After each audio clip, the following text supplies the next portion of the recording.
इसको हम सत्य, न्याय और अहिंसा की जमीन कह सकते हैं। बिहार को कह सकते हैं ना। और नया डेफिनेशन दिया है 21वीं सदी का। पुराना डेफिनेशन सत्य, न्याय और अहिंसा की जमीन, नया definition crime capital of India, Bihar. तो देखिए कहां से कहां पहुंच गए आप लोग। शुरुआत भैया, शुरुआत कहां हुई, आपकी सोच कहां कहां पहुंची। आजकल जापान की बात होती है, कोरिया की बात होती है, चाइना की बात होती है, वियतनाम की बात होती है, मगर उनका जो सोचने का आर्किटेक्चर है वो कहां से आया, वो आप लोगों ने दिया। यहां से, बिहार से सोच गई थी। Tibet, Sri Lanka, Vietnam, Korea, Japan, China. तो ये है बिहार का मतलब, ये है सत्य, न्याय और अहिंसा का मतलब, का इफेक्ट। और आज ये सब भूल गए आपकी सरकार, आप लोग नहीं। आपकी सरकार ये सब भूल गई और बड़े शब्दों में बिहार को क्राइम कैपिटल बना दिया। यही बदलाव हम चाहते हैं कि जो आप पहले थे, आपने सिर्फ हिंदुस्तान को नहीं पूरी दुनिया को रास्ता दिखाया है। आपकी सोच ने, आपकी थिंकिंग ने। नालंदा में आपकी यूनिवर्सिटी हुआ करती थी, पूरी दुनिया से लोग यहां आते थे। और आज बिहार से हर प्रदेश में, पूरी दुनिया में आपके लोग जाते हैं, क्योंकि यहां पे रोजगार नहीं।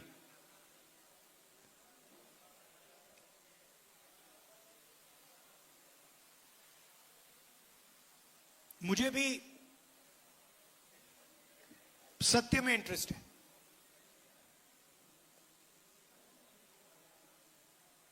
ये जो जाति जनगणना का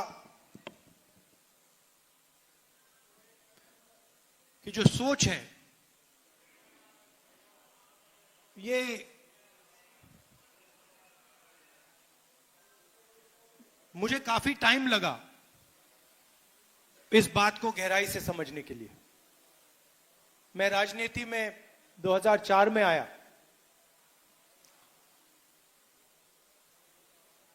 और आस्ते आस्ते एक प्रकार से मेरे परदादा ने डिस्कवरी ऑफ इंडिया किताब लिखी थी ना, तो मेरी भी डिस्कवरी ऑफ इंडिया हुई। और डिस्कवरी ऑफ इंडिया में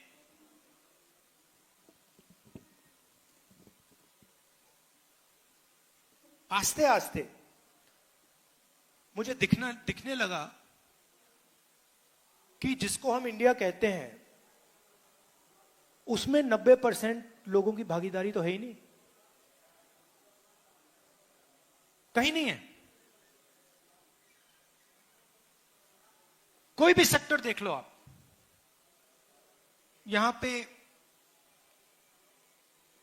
अति पिछड़ा वर्ग की बात हो रही है, दलितों की बात हो रही है, पिछड़ों की बात हो रही है। अब 90% जो हमारी आबादी है,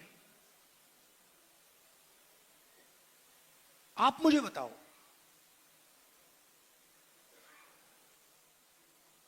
कौन से सेक्टर में आप लोग हो। आप कॉर्पोरेट सेक्टर में हो। 500 सबसे बड़ी कंपनियां हैं, लाखों करोड़ रुपए उनका कर्जा माफ होता है। धड़ाधड़ धड़ाधड़ धड़ाधड़ इंफ्रास्ट्रक्चर के प्रोजेक्ट्स मिलते हैं। बजट में कानून बनाकर एक कानून बदल के उनको उनके बिजनेस को हजारों करोड़ मिलते हैं। मुझे आप 500 में से एक दलित, ओबीसी, अति पिछड़ा, आदिवासी सीईओ का नाम बता दो। एक भी नहीं है।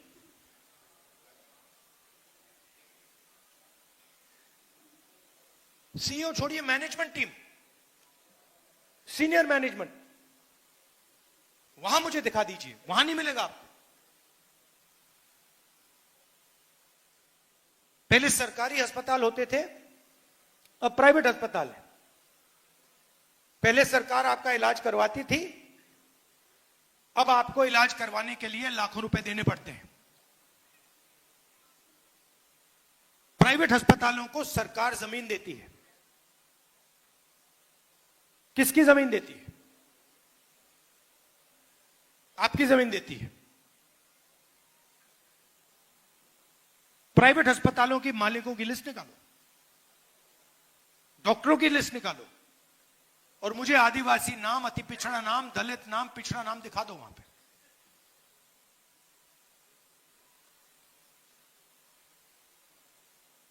ठीक है, आप कहोगे नहीं, हमें कॉर्पोरेट सेक्टर में जगह नहीं चाहिए, हमें प्राइवेट अस्पतालों में जगह नहीं चाहिए। तो फिर मैं पूछूंगा, शिक्षा के सिस्टम में बता दो।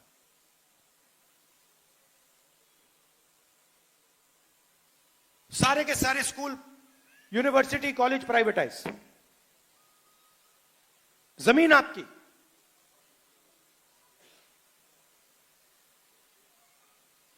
प्राइवेट कॉलेजेस के मालिक की लिस्ट निकालो, दिखाओ मुझे कहां है 90%। यही बात जुडिशरी में, ब्यूरोक्रेसी की आप जानते हो, रिजर्वेशन है, मगर ब्यूरोक्रेसी में आपके जो लोग हैं वो पीछे बैठे रहते हैं बंद कमरों में। जहां पैसे डिस्ट्रीब्यूशन की बात आती है, बजट की बात आती है, पिछले साल मैंने बताया था,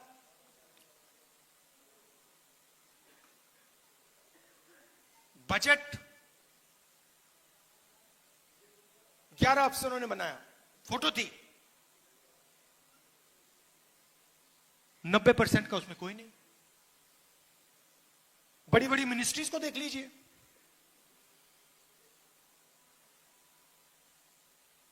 नब्बे में से 3 secretary to government of India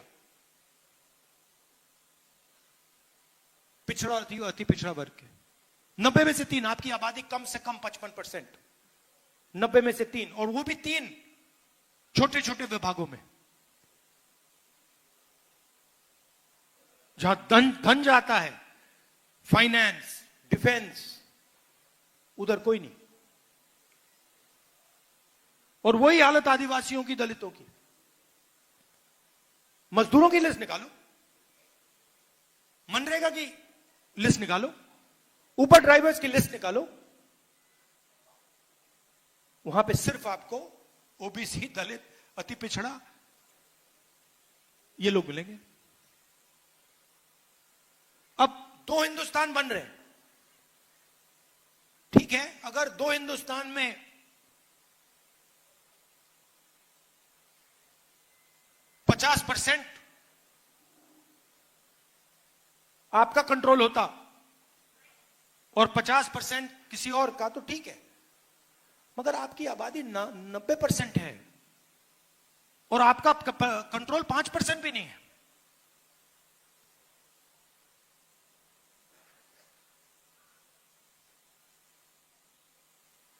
और जब मैं कहता हूं कि हमें पता लगाना है, मैंने कोई पॉलिसी प्रिस्क्रिप्शन आज तक नहीं दी है। मैंने आज तक यह नहीं कहा है कि भाई जाति जनगणना के बाद हम क्या एक्शन लेंगे, मैंने आज तक नहीं बोला है। मैं सिर्फ यह बोल रहा हूं कि पता लगाना है किस देश में किसकी कितनी भागीदारी है, बस पता लगाना है। आपको चोट लगती है, आपको कभी चोट लगी है? हड्डी टूटी आपकी? किसकी यहां पे हड्डी टूटी है? जब आपकी हड्डी टूटी, को पैर टूटा था, हाथ टूटा था? पैर टूटा था। पहली चीज आप डॉक्टर के पास गए, आपने क्या बोला? डॉक्टर ने आपको क्या बोला? एक्सरे कराना है। अगर आप कहते कि भैया मैं नहीं कराऊंगा, तो डॉक्टर आपके बारे में क्या बोलता? और अगर आपको कहता, आप चाहते भैया डॉक्टर मुझे एक्सरे कराना है, और डॉक्टर कहता मैं नहीं कराऊंगा, आप क्या बोलते?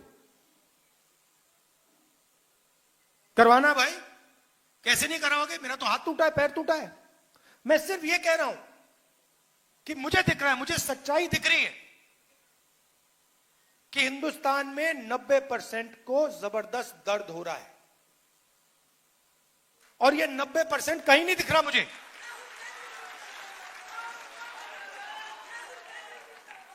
चाहे बलात्कार हो, गरीबी हो,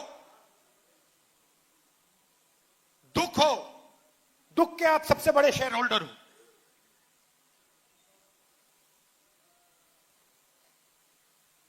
नब्बे % दुख आपका है, आप दुख के शेयर होल्डर हो,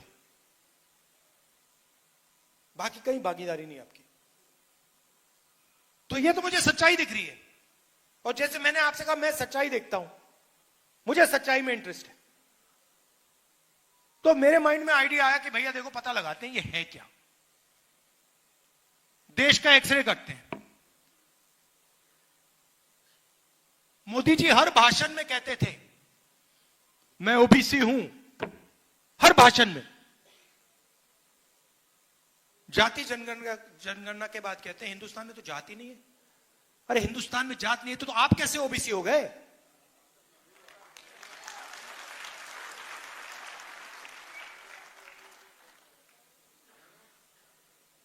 तो मेरा लक्ष्य है और आप सबका लक्ष्य है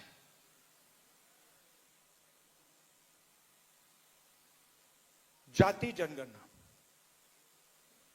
और मैंने लोकसभा में मोदी जी के सामने आंख में आंख मिलाकर कहा कि मोदी जी जाति जनगणना होगा।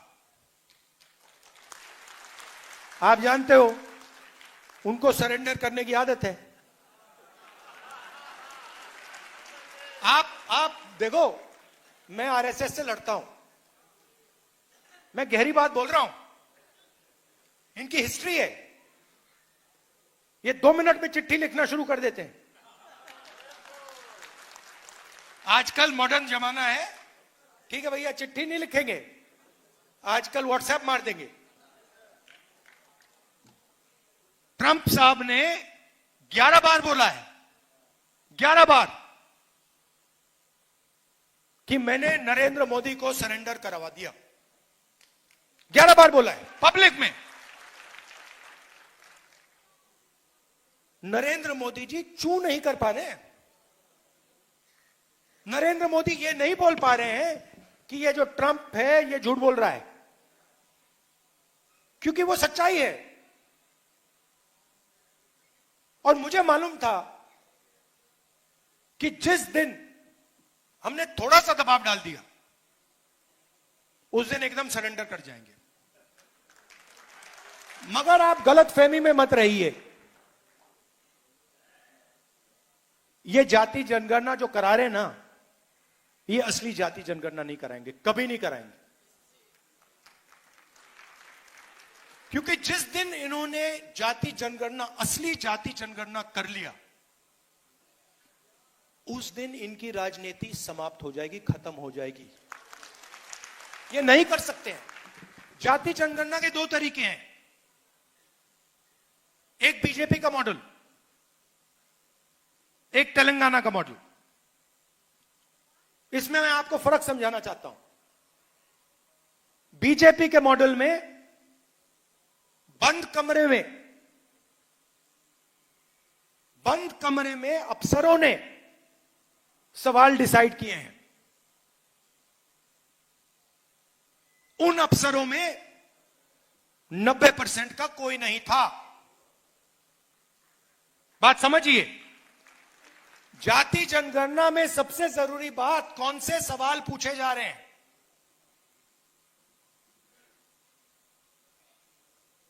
तेलंगाना में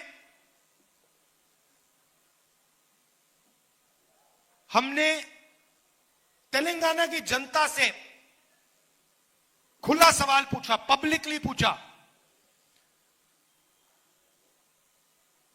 दलित एसोसिएशन, उनके नेता, उनके पत्रकार, अति पिछड़ा एसोसिएशन, उनके लीडर, पिछड़ा वर्ग के एसोसिएशन, माइनॉरिटी एसोसिएशन, उनके लीडर, उनकी पब्लिक, आदिवासी, जनरल कास्ट, सबसे पूछा कि भैया देखिए, हम जाति जनगणना करने जा रहे हैं, सर्वे करने जा रहे हैं, आप कौन से सवाल पूछवाना चाहते हो।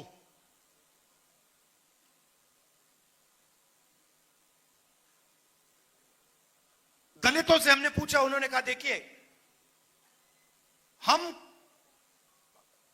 सवाल चाहते हैं कि आपने कभी अनटचेबिलिटी एक्सपीरियंस की है, हम ये पूछवाना चाहते हैं। पिछड़ों ने अलग सवाल दिए, अति पिछड़ों ने अलग सवाल दिए, दलितों ने अलग दिए, आदिवासियों ने अलग दिए। 3 लाख लोगों ने ऐसी मीटिंग में, खुली मीटिंग्स में जाति जनगणना के सवाल डिजाइन किए। उसके बाद सरकार तेलंगाना के हर घर में गई, हर व्यक्ति के पास गई। अगर वो व्यक्ति घर में नहीं था तो वापस गई, एक बार नहीं अनेक बार गई और डेटा कलेक्ट किया। बीजेपी का मॉडल यह नहीं है। बीजेपी का मॉडल है, हम सवाल डिसाइड करेंगे और अगर आप जवाब देना चाहते हो दो, नहीं तो नहीं, और हम डिसाइड करेंगे। यह बिल्कुल फर्क मॉडल है। तेलंगाना मॉडल में क्या निकला, मैं आपको दो तीन उदाहरण देता हूं, आप हिल जाओगे।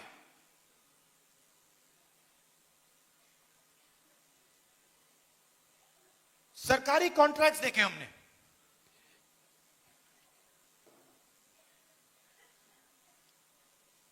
सरकारी कॉन्ट्रैक्ट तेलंगाना में, मैं बोल रहा हूं, खुल के बोल रहा हूं, तेलंगाना में दलितों को, आदिवासियों को, पिछड़ों को, अति पिछड़ों को सरकारी कॉन्ट्रैक्ट मिलते ही नहीं है। 4-5% को सारे के सारे कॉन्ट्रैक्ट मिलते हैं। आप मुझे बताओ, अगर पिछड़ा वर्ग को कॉन्ट्रैक्ट नहीं मिलेगा, अति पिछड़ा को कॉन्ट्रैक्ट नहीं मिलेगा, राजनीति कैसे करोगे?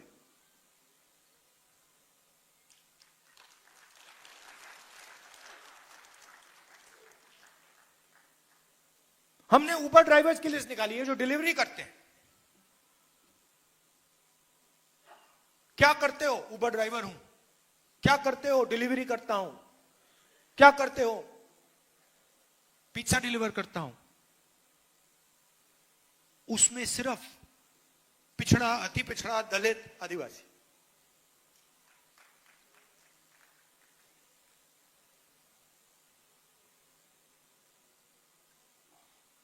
तो बिल्कुल क्लियर है, बिल्कुल साफ हो जाता है। जिस दिन देश में सही जाति जनगणना हुआ, उस दिन एक्सरे छोड़ो एमआरआई जैसा हो जाएगा। आपको पता लग जाएगा भैया यहां क्या है, वहां क्या है, क्या हो रहा है। और ये मैं आपको बोल रहा हूं, या तो बीजेपी सही जाति जनगणना करेगी, मुझे नहीं लगता करेगी। वो 27 में कह रहे करेंगे, मुझे नहीं लगता। मगर मैं आपको वायदा कर रहा हूं, बीजेपी करे ना करे, मैं तो पार्लियामेंट हाउस में, राज्यसभा में, लोकसभा में वो करवा के दिखाऊंगा। क्योंकि मैं आपको सच्चाई दिखाना चाहता हूं। मैं आपको आपकी सच्चाई दिखाना चाहता हूं कि आपके साथ, आपके खिलाफ इस देश में किस प्रकार से काम किया जा रहा है। आपके बच्चों के भविष्य के खिलाफ किस प्रकार काम किया जा रहा है। मैं आपको ये क्लैरिटी से दिखाना चाहता हूं। ये देखो, ये है आपकी सच्चाई। और ये मेरे लिए राजनीतिक लक्ष्य नहीं है भैया। ये मैं राजनीति के लिए नहीं कर रहा हूं, ये मैं अपने देश के लिए कर रहा हूं, सच्चाई के लिए कर रहा हूं। कॉन्स्टिट्यूशन में लिखा है, इस पर आक्रमण कर रहे हैं, इसको खत्म करने की कोशिश कर रहे हैं, इस कॉन्स्टिट्यूशन में लिखा है ये देश सब लोगों का है, ये देश हर जात का है, हर धर्म का है, महिलाओं का है, पुरुषों का है, विकलांगों का है, सबका है। और जाति जनगणना इस कॉन्स्टिट्यूशन, इस प्यारे कॉन्स्टिट्यूशन की रक्षा करने का तरीका है। और मैं जानता हूं जो मैं कह रहा हूं, इस बात को आप गहराई से समझ रहे हो, क्योंकि आपके लाइफ में आपको दिखता होगा।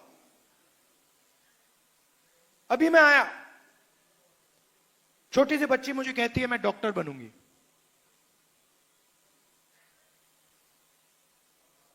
मैं जानता हूं कि यह देश उस बच्ची से झूठ बोल रहा है।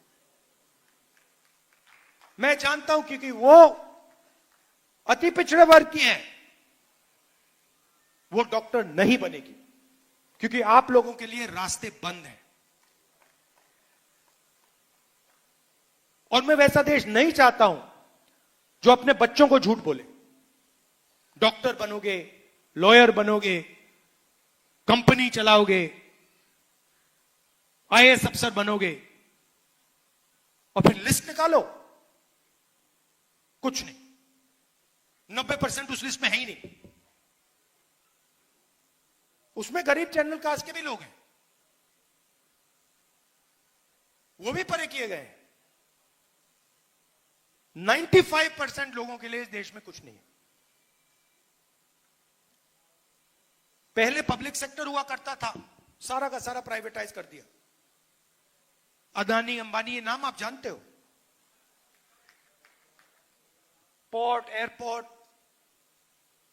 डिफेंस, जो भी इनको चाहिए, जितनी भी जमीन चाहिए, धारावी लेने की कोशिश कर रहा है। आप धारावी गए कभी? धारावी कोई गया यहां पे? धारावी इनोवेशन का सेंटर है हिंदुस्तान में।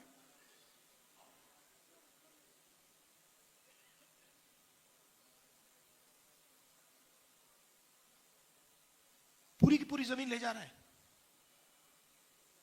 लाखों करोड़ रुपए की जमीन, ऐसे ही दोस्ती है बस नरेंद्र मोदी के साथ।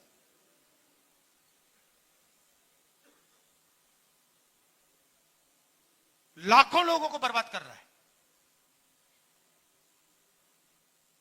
उनका रोजगार वहां है, उनका पूरा बिजनेस वहां है, वहां से उठा के ऐसे फेंक रहा है जैसे उनका कोई मतलब ही नहीं।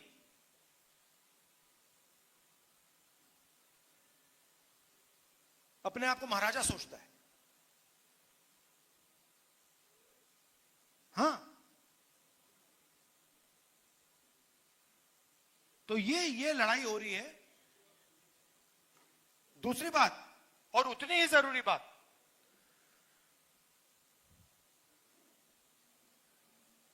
ये आइडिया कहां से आया कि हिंदुस्तान में सिर्फ 50% रिजर्वेशन हो सकता है। आपकी आबादी 90% और 50% की दीवार बना दी कि भैया 50% से ज्यादा रिजर्वेशन नहीं हो सकता। जाति जनगणना हमने तेलंगाना में की, और मैं आपको बता रहा हूं, जाति जनगणना हमने तेलंगाना में की, अगले दिन चीफ मिनिस्टर ने उसको, दीवार को तोड़ दिया। चॉइस ही नहीं थी भाई, आप ताली बजा रहे हो, चॉइस नहीं थी। जब उसने देखा कि जाति जनगणना में क्या लिखा है, जब उसने डेटा देखा, उसको पता लग गया कि भैया ये तो बिल्कुल गलत है, इसको तोड़ो। एक दिन नहीं लगा। तो मैंने दो बातें कही थी वहां पे, दोनों को कराऊंगा मैं। तेलंगाना में हो गया, कर्नाटक में हो गया, जहां भी हमारी सरकार बनेगी वो 50% को वहीं तोड़ देंगे। और जो जाति जनगणना में और इस दीवार में लिंक है। जाति जनगणना के साथ अगर हमने बाकी जो डेटा हिंदुस्तान की सरकार के हाथ में है वो जोड़ दिया, तो विकास का एक बिल्कुल नया तरीका बनेगा। जिस चीज को, जिस प्रकार से हम विकास के बारे में सोचते हैं, वही बदल जाएगा पूरा। मतलब पैराडाइम ही चेंज हो जाएगा।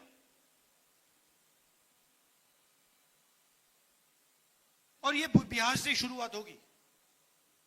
आप ही करते हो ये काम, आप लोग ही करते हो, हजारों सालों से करते आ रहे हो, और ये काम आप ही करोगे।